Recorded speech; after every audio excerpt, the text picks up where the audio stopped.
we've got 3 personas of our intranet, which are focused around the key goals that the organisation want to do. So we've got our biggest one, which is our environment officer persona, which covers the core business of what the environment agency does. But it covers all the staff that go out in the field, that check permits for waste, that sort of thing, as well as all our policy managers in the office.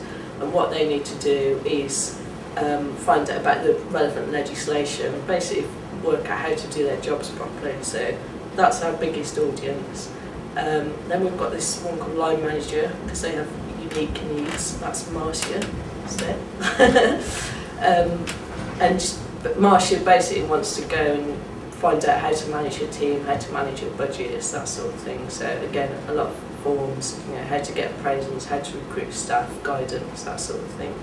And then finally, we've got Nikki, new starter, who effectively covers most staff. It's common goals around HR procedures, a lot of administrations, doing our expenses, that sort of thing.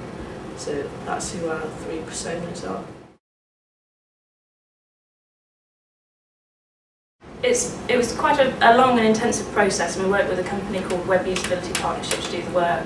And we started off by doing a lot of market research internally to ask people in the organisation who they thought our customers were. Started off with a big list, and then actually started doing interviews, one-on-one or two sessions, 2 people in a session, workshops and group discussions to try and figure out whether they really were our customers. So this was with real environment officers or with real researchers, to try and whittle it down and find out what it was that they wanted from our intranet, and find out the goals that made that particular group distinct from anybody else.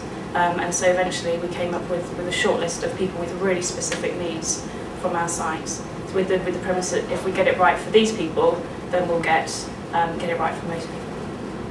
Well, it's quite hard work actually, because you have quite a lot of conflicting interests between what the organisation and that wider sense might think it wants and what the people that are the ground actually do want.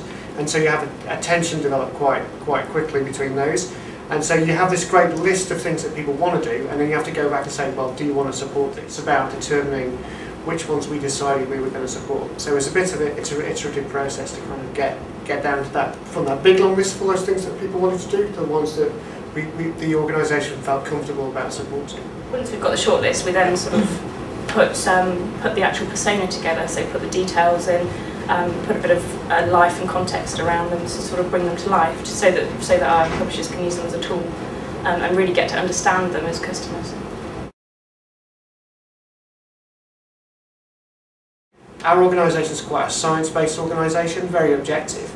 So all of the stuff that we've done, all of the research and all the market research, is all kind of testable, auditable, and it made the sell into the organisation around our intranet redesign much easier, because we had lots of objective evidence to say that our intranet isn't working now. It's got 60% satisfaction ratings. We do an annual survey. It's really quite hard for people to do things they want to do, and we showed them some videos of our personas struggling with our website, with our intranet, and that was kind of sold itself. We wanted to make something that was really memorable, because we have a lot of people that write to our intranet, and also a lot of people have a vested interest in that. And it's quite hard for us to go and individually talk to those people, so we wanted to have something that had a lot of impact. So the main bit of the work was the booklet, but we put a lot of effort into making it look really good and easy layout so that people could remember what was in there. But we also did a lot of work around our presentation, so we have things like our 6-foot banners behind us, and we had a lot of merchandise around it, which was designed to make it memorable. So we had things like mouse mats, which had all the personas on. We've used them to influence, because we've got a big project running on the back of this to redesign the site. So we've used them to really explain why we're doing it, and that the customer's at the heart of the whole project, and that everything else comes sort of second to that.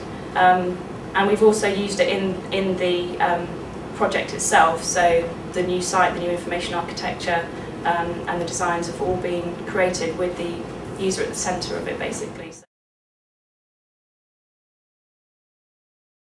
We should have done it years ago.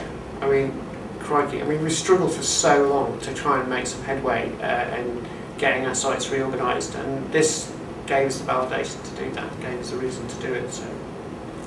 Yeah, it's gone down so well, and people have actually said to us, people who we thought would be resistant to this have said, well, brilliant, it's completely, commonsensical, why didn't you do it before? This isn't the end for them, that they're going to be a living set of personas really, and that we'll review them periodically and make sure that this is kind of like level 1, so we know what our sites need to do sort of from a base level, but then we can use them and find out much more about, sort of delve deeper into the world of these archetypal groups, and sort of take the service on further and use it to sort of define what developments we do in the future.